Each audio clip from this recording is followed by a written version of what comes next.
Hello, everyone, and welcome to information session for the Indigenous Housing Fund Request for Proposals, also referred to as IHF RFP. My name is Karina Kopova, and I have Erin Heron, Amy Wong, Rod Hill, and John Wu with me today to go over some critical components of the IHF RFP. But before we start, I would like to acknowledge that BC Housing is located on the ancestral homelands of hundreds of Indigenous peoples and nations across British Columbia, each with their own unique traditions and history. At this location, we are on the ancestral and unceded homelands of the Musqueam, Squamish, and Tsleil-Waututh nations, who have been the caretakers of these lands for thousands of years. We offer our respect to their peoples, past and present.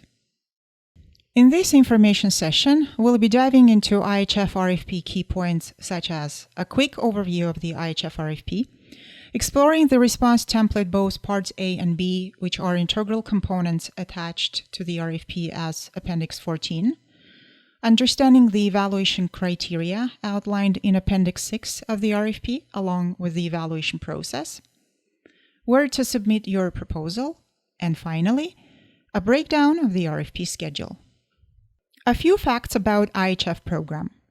The province has taken action to build homes for Indigenous people in our province.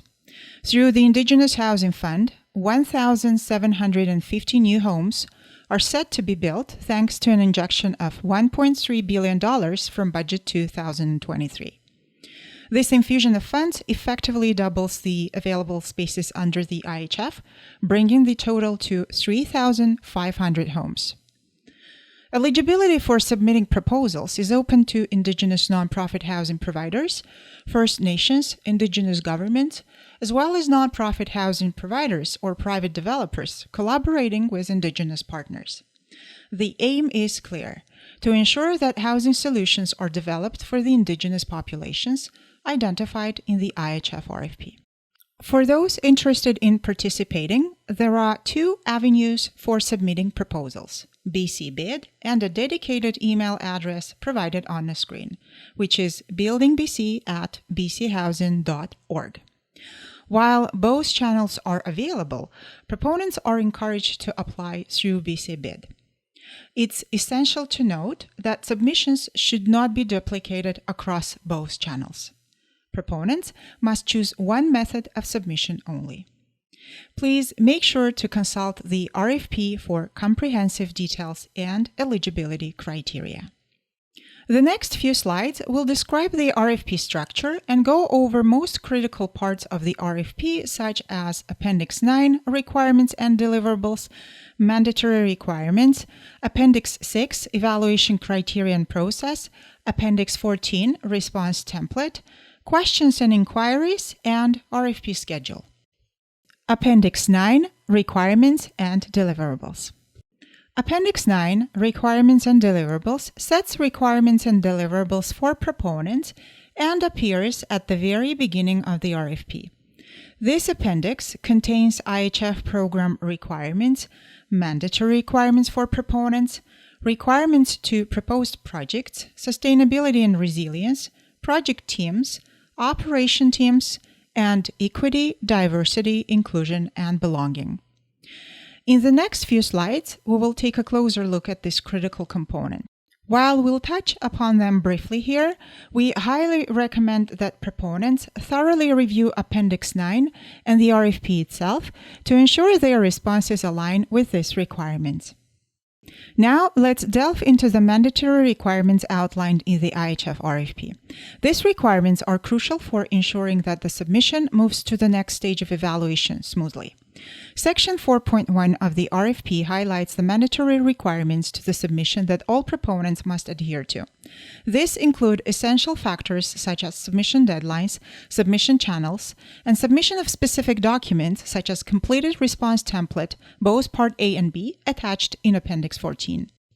There are also mandatory requirements contained in Section 2 of Appendix 9, Requirements and Deliverables, and they are eligible proponents and partnerships, mortgageable interest restriction, building ownership, cross-subsidy, unit designation, target population, and nonprofit proponents' good standing. Proponents must meet all mandatory requirements to proceed to the next stage of evaluation. So on this slide, we have an overview of the IHF program requirements and overall how it operates. So one of the keys with the IHF program is that all units are rent geared to income, or RGI, and those rents are determined per the rent scale. And all households must have incomes below the housing income limits. So rent geared to income, if you're not familiar with that, means that rents are calculated based on each household's actual income levels. Because RGI rents vary based on the actual income of each household in the building, those rents can only be estimated at the pro forma stage. So we have included recommended RGI estimates for you to use for the pro forma at this stage. And those rents are based on the income assistance shelter allowance for household sizes, acknowledging, of course, that actual rents will vary.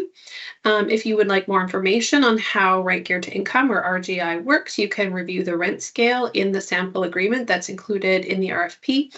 And you may also wish to review the rent calculation guide that you can find on the BC Housing website. It has lots of information in there on that. For projects that are on reserve, fixed rents may be considered for some projects as an exception. If fixed rents are implemented, we need to ensure an equitable approach across projects and ensure efficient use of the limited subsidy funds. So those rents will be reviewed and approved by BC Housing from time to time. If the fixed rent model is the selected approach, BC Housing will continue to review and ensure that they remain consistent. And for the purposes of the pro forma stage and for your submission, we would encourage you to use the recommended rent levels that are provided. If you feel it appropriate to use a different rent level, you can do so, but you need to provide a really strong rationale for why you've selected those other rent levels. So another important piece of IHF is around the resident selection. So under this program, residents are selected by the housing provider, by you, the proponent, but the residents are selected from the housing registry, which is basically a central database where applicants will submit their application. An advantage of this is that it takes database or waitlist management off of your hands. And exceptions, again, may be considered for First Nation partners and on reserve projects around the use of the housing registry as well. Some other key components of the IHF program are related to ownership. So as a proponent, you must demonstrate that you have a mortgageable ownership interest in the proposed site. That can be in the form of freehold title or a long-term lease. And developments will remain wholly owned by the nonprofit provider throughout. And one other thing we wanted to discuss, of course, critical to the IHF program is the target population. So the target population is described in detail in the RFP itself, but of course the targets are Indigenous households, including families, elders, individuals, Indigenous persons with disabilities who are capable of living independently, and other eligible household types that are capable of living without on-site supports.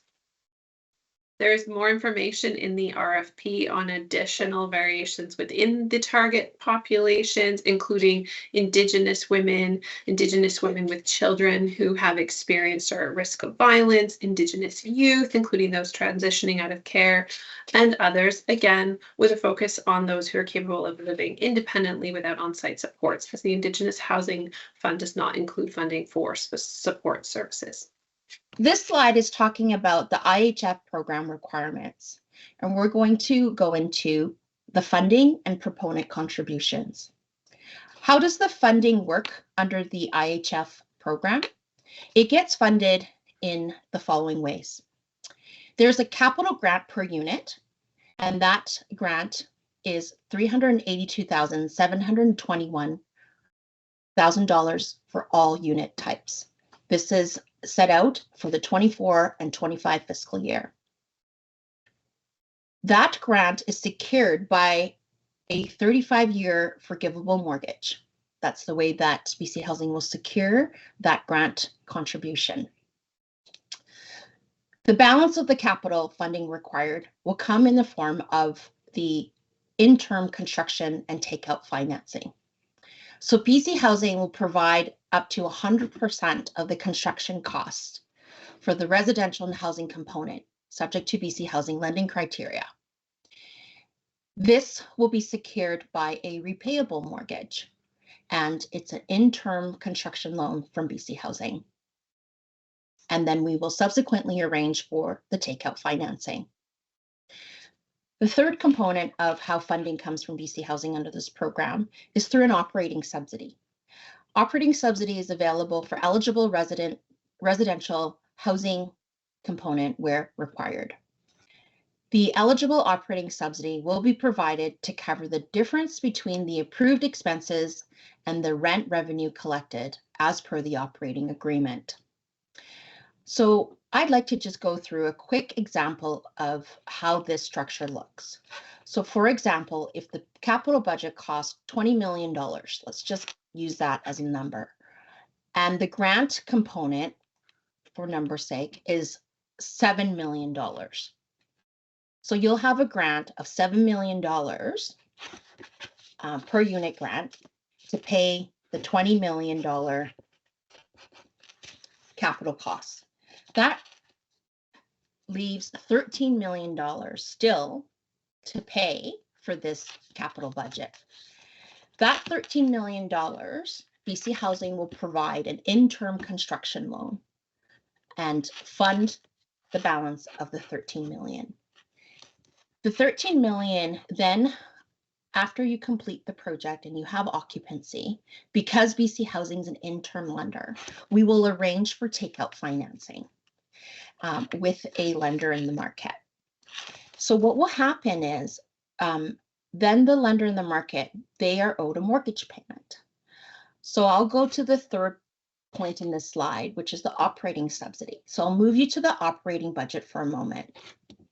So now you have a $20 million capital budget, which $7 million was paid through grants, and then you had $13 million that was a mortgage.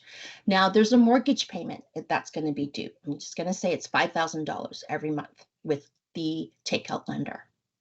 Let's move to your operating budget. So your operating budget is going to collect revenue. Your rent revenue is what's going to be collected, or any other revenue from your project. For example, laundry revenue. So all the revenue that you collect will be in your operating budget. You then will have all the expenses to run the building. In accordance to the operating agreement, the expenses that are allowed, you're going to collect, you're going to pay all these different expenses. One of those expenses is going to be that $5,000 mortgage payment. So the rent minus all your expenses, if there's a shortfall, that's the operating subsidy that will be provided by BC Housing. Now I'd like to take you to the proponent contribution. Proponents are encouraged to demonstrate additional funding to support the development of your proposed project, and are encouraged to contribute as much equity as possible to increase the viability of undertaking their development. What are different forms of contribution? Contributions can be a form of land equity. It can be freehold land or long-term leasehold interest, strata, or airspace parcel. So there's land equity provided that will be considered a contribution. Other equity can be cash or other assets, and this will increase the viability of undertaking your development. We ask proponents to identify any co-investment funds, and also ask proponents to confirm that all their contributions have been committed, and please evidence this in your submission. So once the building is complete and ready to operate, you, the proponent, the housing provider, will of course be solely responsible for all aspects of operating the building and housing for the benefit of your eligible residents. And this includes a wide variety of things you can see on the screen right now, and it's also detailed into the RFP, but I'm going to talk a little bit about a few of these points. So programs and services offered, if any, and this might include community-based programs, cultural programming, tenant gatherings, or other social programs that you intend to offer for the benefit of your residents. Collection of rents. This is really critical. The Indigenous Housing Fund program does provide for ongoing operating subsidy, but that subsidy won't be increased to cover non-payment of rent. So it'd be really critical for your organization to have a well-established process and procedure and policy around the collection of rents and addressing any non-payment of rents in a supportive but effective way with your residents. For resident selection and placement, again, you're going to need to have well-established, documented, and transparent processes in place for selecting residents, whether that's from the housing registry or otherwise, if an exclusion is approved.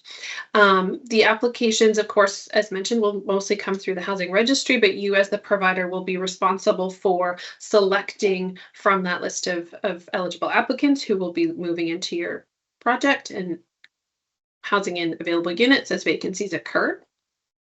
Whatever policy is in place must be transparent, must meet all the requirements of the IHF program, it's such as income, etc., and of course must not unlawfully discriminate against households. You will also be required to have appropriate tenancy documents, tenancy agreements, etc., applications for subsidy, annual rent review documents, etc., for your rent geared to income tenants. All of that remains the responsibility of the nonprofit to do in accordance with the operating agreement and current policies. Resident and neighborhood relations, including community partnerships and engagement, is also a critical piece of operating your new building if proceeding. Once residents are selected, you're responsible for all aspects of the residency management, resident and community relations. This means you'll need to have policies and procedures for tenant engagement, dealing with any resident concerns or complaints and any conflicts that may arise. You will also need to have processes in place for the community, the larger community and neighborhood as well, ensuring strong connections within the community that your site is located, and plan to ensure that your community, your site is a positive and engaged member within the broader community in which it's located. Building maintenance, both internal and external, of course, are also critical components and sole responsibility of you as the housing provider. You'll need to establish policies and procedures for overall building and site maintenance, including planned and preventative maintenance, any regulatory requirements such as elevator or mechanical inspections, and of course, management of maintenance requests from residents and responding to emergency requests, whether that be overnight emergencies, midnight callouts, etc. Also ensuring you're thinking about exterior maintenance, cleaning, landscaping, snow and ice management. All of those things are aspects that you'll need to be prepared for. You'll be responsible for ensuring those are taking place. You'll also need to think about your particular site and your organization, how you will be coordinating that work and deciding what is going to be completed in-house through your own staff versus contractors, and making sure that it's an effective and cost-effective way to manage your building based on your particular organization, staffing model, location, etc. So it's really important to think about your particular building and what's going to work best for you. And we know that it varies very much depending on each unique site and community. Capital planning, this is another piece that is critical for the housing provider to remain on top of and responsible for. So you'll be working with BC Housing in this, but as the operator and the owner, you will be required to establish a long-term capital plan, which is critical to ensuring safe and comfortable homes for the full 60-year term of the agreement and beyond. We all want these assets to remain there for our communities. You'll be expected to establish and maintain a long-term capital plan, consider these long-term capital needs, and also consider how this interfaces with your preventative maintenance program, etc. And then, of course, you're going to work with BC Housing as required to plan or address any major capital needs. So as you see the time is coming for a new roof, etc., BC Housing will be here to support through that process in terms of planning and figuring out how that will be funded, etc. As the owner operator, you'll also be responsible for preparing an annual operating budget, which will then be submitted for approval each year. That would be submitted to BC Housing or to AMA if you're an AMA administered provider. And that approval will include consideration for any adjustments in the operating subsidy, which would be subject to approval and availability of funds, of course. And then as the housing provider, you'd be responsible for ensuring that you manage within that approved operating budget, and would be doing things like reviewing your actual to budget expenses on a regular basis, etc. Audited financial statements are required under the IHF operating agreement. Our current policy at BC Housing is that a full audit is required only for those organizations who are receiving over $100,000 in subsidy per year. That is subject to change going forward. But you will be required to submit financial statements, audited or otherwise, every year. You will also be responsible for developing financial management and government policies. The organization's board will be responsible for ensuring the strong and effective financial management and governance of the organization that is overseeing the building in effect. A couple other pieces that I wanted to touch on around data collection and management.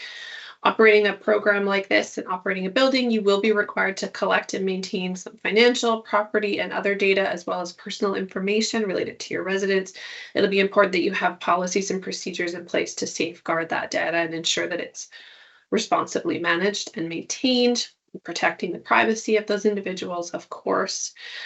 Depending on the particular type of organization that you are, it'd be important that you maintain that organization in good standing under whatever appropriate body oversees it. So, for example, if you're a society, it would be important to ensure that the society maintains good standing under the Societies Act of BC, which means making sure that you're submitting your annual reports, etc. Those are the key points that I wanted to touch on this slide. Over to the next person. On this slide, we'd like to go through the IHF project requirements.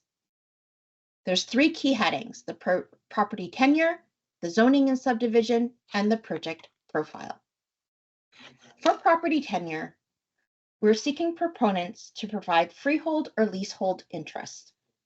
For projects on reserve or treaty lands, proponents are encouraged to provide an explanation of the First Nation or Indigenous government's process for issuing a lease and mortgage. Proponents are also encouraged to provide an update of any completed or ongoing property tenure processes to advance the project development. Depending on the applicable land regime, proponents are asked to provide the following to demonstrate the property tenure. For land regimes under treaty governments, we ask proponents to obtain the necessary government approvals for the project lease and mortgage financing. For properties under land code, we're asking proponents to confirm the ability under the First Nations land code to issue a long-term lease, which we look for a minimum of 60 years, and the ability to issue a mortgageable ownership interest with an amortization term of 35 years. We ask proponents to provide, through a band council resolution, to confirm the council's support of the site, the ability to meet the lease and mortgage terms, and the finalization and registration of the lease and mortgage interest no later than 6 months before project completion. For land under the Indian Act, we ask proponents to provide, through a band council resolution, to confirm the council's support on the site proposed, the commitment to complete the land designation process with Indigenous Services Canada in order to secure a leasehold tenure for mortgageable interests. And once the successful land designation process is completed, we ask in the same resolution that they confirm that they will work to finalize and register the lease and mortgageable interest no later than 6 months before project completion. The second category is the zoning and subdivision. We ask proponents to provide us on the status of the current zoning and that it's appropriate for the intended use, or provide the jurisdiction requirements that have been met or could be satisfied in order to commence construction within 18 to 24 months of award date. If there is a subdivision that is occurring, we also ask the proponents to provide the status of the subdivision process. The next category is the project profile. Under the project profile, information is going to be requested for the following topics. The project profile will require proponents to provide information about the design and the unit size. Please provide a detailed description of the type of development, the number of units, the mix of use types, suite types, the number of stories, any office and meeting rooms, parking, and green spaces. Note that projects with multi-unit buildings will be scored higher. It will also ask for information on non-residential space and amenities and services. So if there is a component in this project that has a non-residential space or amenities or services that are not related to the IHF housing, we ask that you limit the non-residential space to not be more than 30% of the total gross floor area and the total lending value of the project. Unless it's associated with the IHF program, components such as programming, amenity, or ancillary spaces and parking will not be funded by the IHF program or other BC housing programs.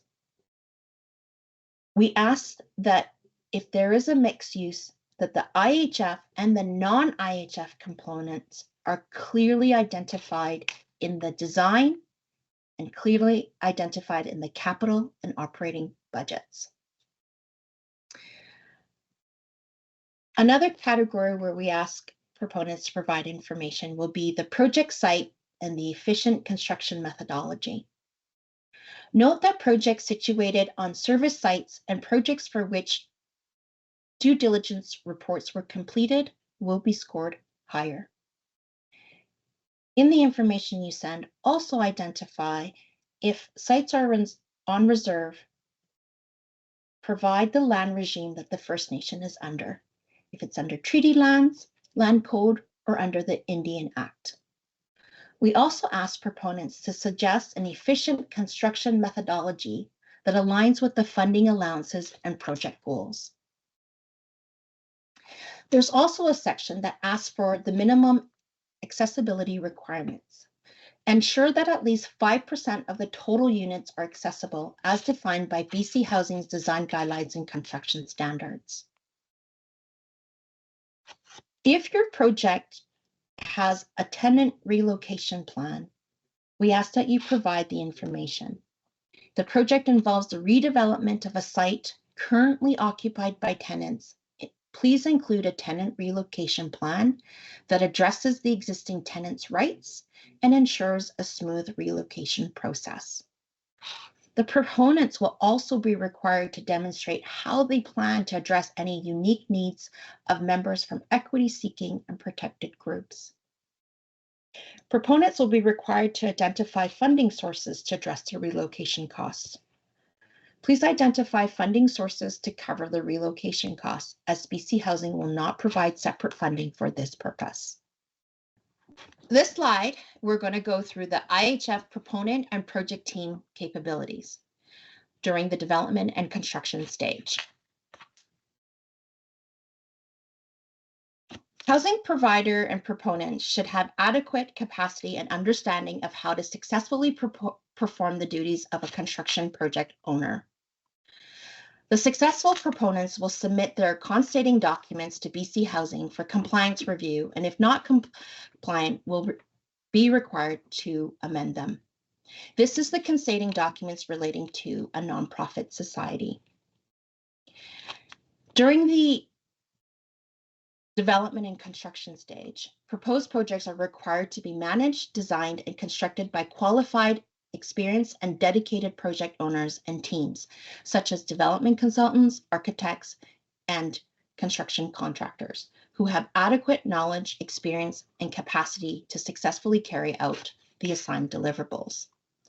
It's important that when you assemble your development team to relay that the construction start, if allocated, is to start within 18 and 24 months of the project being selected.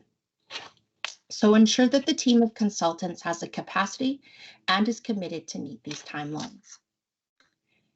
The proponent will also designate a development consultant who may be an in-house resource or a third-party consultant with the authority to make project management decisions and report project progress to the proponent's board, council, and band council throughout all project phases, from pre-design to post-construction. In the case of a third-party consultant, the proponent will execute BC Housing's consultant form of agreement attached in Appendix 3 of the RFP document. The architect assigned to the proposed project must have a valid AIBC membership and be in good standing with AIBC throughout the entire project implementation. The construction contractor must hold a valid builder's license as required by BC Housing's Licensing and Consumer Services. The proponent will require that their selected architect and construction contractor enter into the forms of contracts that are acceptable for BC Housing, which also have supplementary general conditions. This is in Appendix 11 of the RFP document. So please ensure that the architect and the contractor that you will have as part of your development team are aware that these are the contract forms and the supplementary general conditions which we will require them to enter into. If the project team is not assigned at the time of the RFP submission, the proponent shall have a well thought out procurement strategy in place to engage the professionals that you need to design and construct the proposed development. Hello, everyone. My name is Rod Hill. I'm the Acting Director of Indigenous Relations at BC Housing. It's my honor to provide additional information as it relates to the equity, diversity, inclusion, and belonging components of the request for proposal. BC Housing is providing 5 points to reflect the intersectionality and the unique needs of certain portions of our peoples. Within that, we'll be looking at how you plan to serve the 2S LGBTQIA communities, people with disabilities, and others who are equity-seeking community members who have unique needs and expressions within the housing spectrum. As part of that evaluation, we'll be looking at your model of inclusive governance models, your board composition, your community-based and those with lived experience advisory committees and staff. Also, we'll be evaluating any policies, procedures, or practices as it relates to servicing the unique groups that are expressed in this intersectionality. So any other targeted programs or partnerships that you have with people, those things will be important to point out as well. Thank you. Appendix 6, Evaluation Criteria and Process. Appendix 6, Evaluation Criteria and Process, contains information about how submission will be scored and proponents selected. There are 5 categories of rated criteria, which you can see on the screen. On the left side, there is a description of each category, and on the right side, there are weightings assigned to each category. All compliant submissions which met mandatory requirements will be evaluated against this rated criteria. For more details, please check Appendix 6 Evaluation Criteria and Process of the RFP, which incorporates the rated criteria, weightings, and detailed description of information proponents are expected to include in their submissions. Now, let's take a look at evaluation timeline and process. The evaluation timeline hinges on the volume of submissions received by BC Housing in response to this RFP. Results will not be disclosed until all submissions undergo processing, compliance checks, mandatory requirement assessments, and scoring. After completion of evaluations, all scores from rated criteria will be totaled and submissions ranked from the highest to the lowest. Proponents will be selected from highest ranked to the lowest ranked proponents to create regional parity. The allocation resulted from this RFP will aim to balance Indigenous communities' housing needs. Submissions from all British Columbia municipalities will be considered. Allocation of proposed projects and award of respective proponents will continue from highest to lower ranked proponents until goals and limitations set out in the RFP are met. Those limitations are regional housing needs, regional parity, and limitation of available funding. BC Housing will disqualify the submissions from further evaluation if, first, mandatory requirements set out in Section 4.1 of this RFP are not met. This includes mandatory submission of properly completed Appendix 14 response template, both parts A and B, in the format provided by BC Housing. And second, mandatory requirements set out in Section 2 of Appendix 9 requirements and deliverables of this RFP are not met. In this slide, we would like to go through the submission, review, and approval process. So if a project is selected, this is the approval and review process that the proponent will go through with BC Housing. First, the mandatory requirements will be evaluated. If that stage is passed, then a detailed requirement evaluation will take place. This is where the sections will be scored on all the IHF and RFP requirements. The successful proponents of that phase will then receive a notice of award. After a notice of award is issued, BC Housing will work with the proponent and they will get assigned a team from BC Housing, including a development manager, a project technologist, admin coordinator, and operational nonprofit portfolio manager to start working with them to go through the onboarding process. This will include project kickoff meetings and will also go through the project review and recommendations. After that, there is the availability to go through the PDF funding request. So we will work with you to obtain project development funding to advance the design process. There's no additional application at this stage if you've been already awarded an allocation. We then will move the project through to the next approval milestone, which is the provisional project approval. Our team will continue to work with you to work through your capital and operating budgets. And also, if there's additional funds required for project development funding, we will also assist in requesting additional project development funds. And the goal of this phase is to establish the conditions to take you to the next approval milestone, which is the final project approval stage. Once all the conditions are met under the PPA approval, the provisional project approval, we will then work with you to take you to the final stage of approval, which is the final project approval, FPA. At this stage is when we work with you to bring forward the request to approve the final capital budget and operating budget.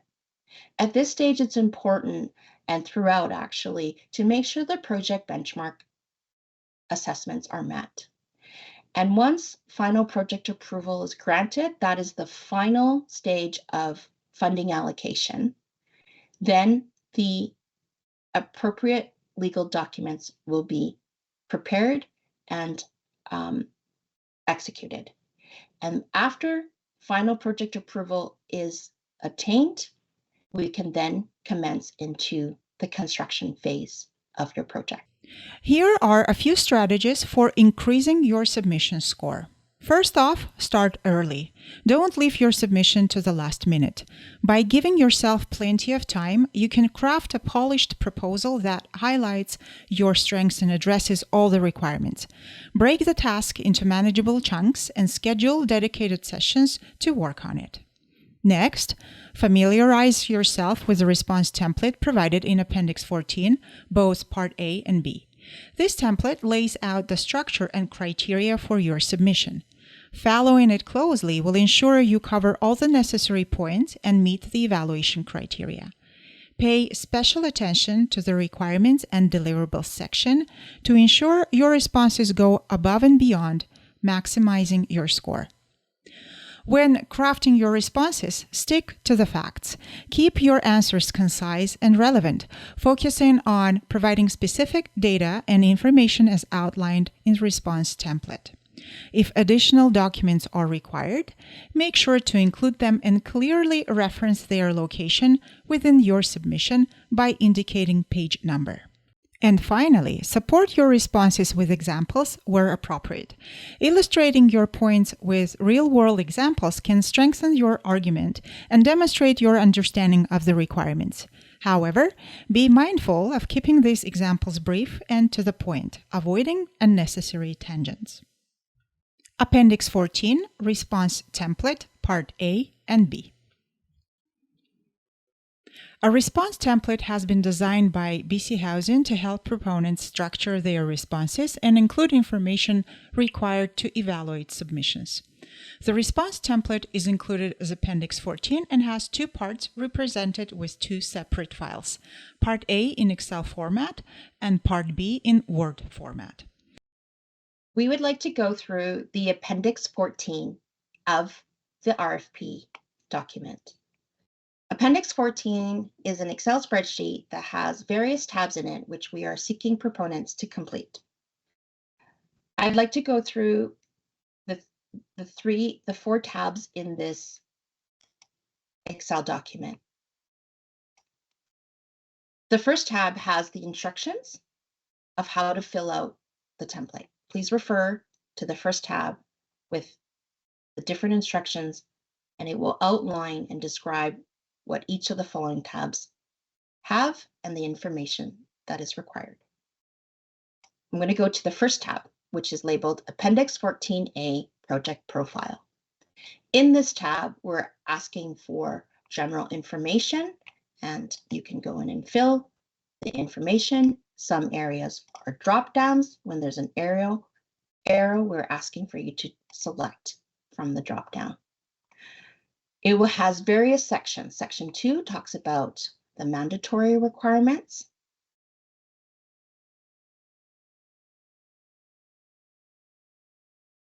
Complete all of that. I'd like to also highlight that in each section, it does provide two subsections. So what we ask is, if the project is off reserve, complete this section. And then you'll see if the project is on reserve, complete this section.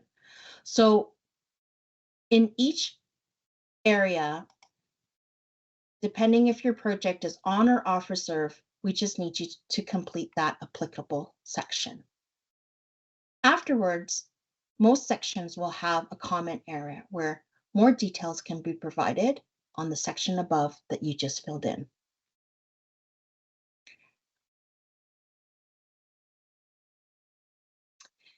This one section has auto calculation. So in this part, you should see an automatic number that populates because it's grabbing it from a field somewhere else in the Excel spreadsheet. So this will automatically populate as you scroll down. Section 3 has rated requirements. So complete all these sections in this first tab.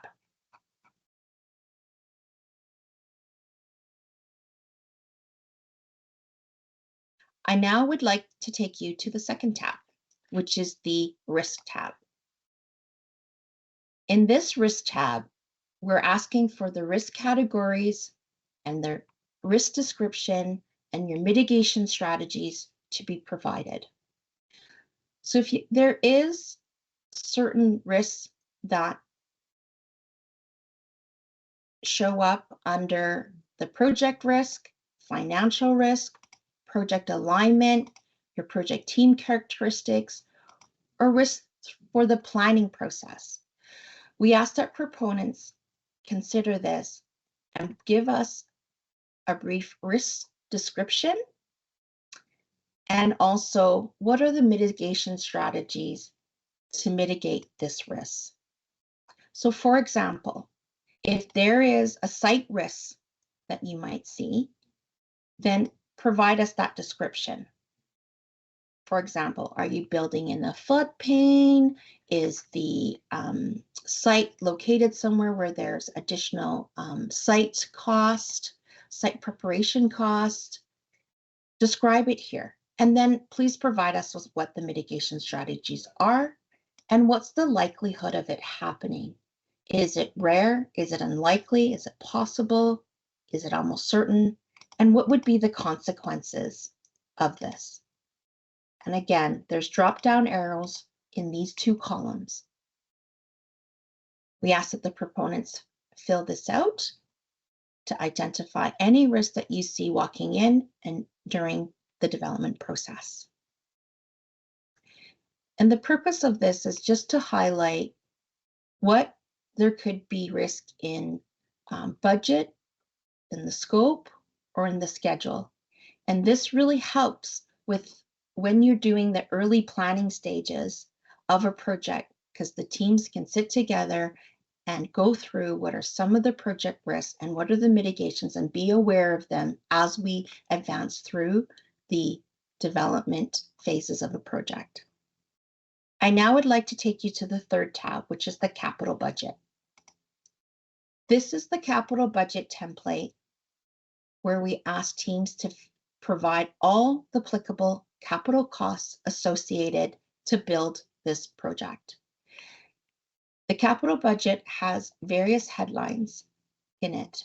The headings include appraisal costs, acquisition and servicing, municipal fees, utility fees, design consultants, miscellaneous soft costs, borrowing costs, construction costs, startup, and contingencies. So these headings that are in bold, it says not applicable here because it rolls up everything beneath it. So if you enter the number here, what is your project contingency? What is your design contingency? This is just a heading, and everything else below rolls up into this cost. There's also instructions below for mixed use developments, for eligible component and for ineligible components. So what this means is, if in your mixed use project, the eligible component means the component that is being funded by the IHF funding. This is the section where you're going to say, out of this total capital budget of $20 million, the component of IHF costs this much.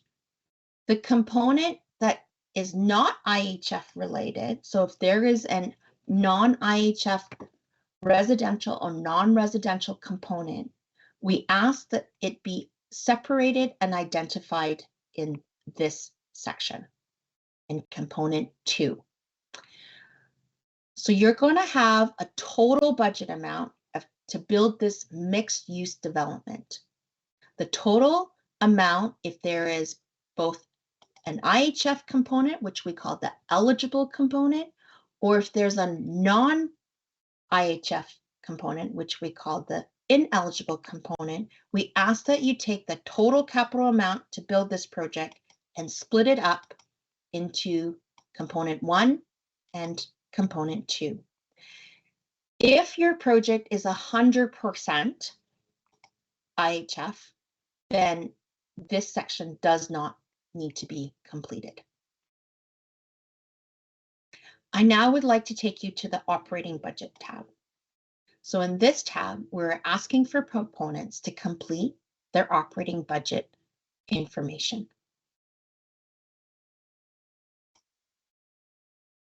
And this is the template for the Appendix 14A. Part B, Appendix 14.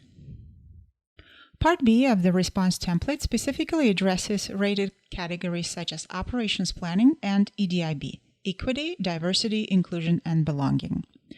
Proponents are expected to provide responses in the form of a narrative, making sure that the limited space allocated for responses is used strategically to include criteria-specific information and avoid generic or vague responses. Part B can be submitted in either Word or PDF formats. IHF IFP submission locations.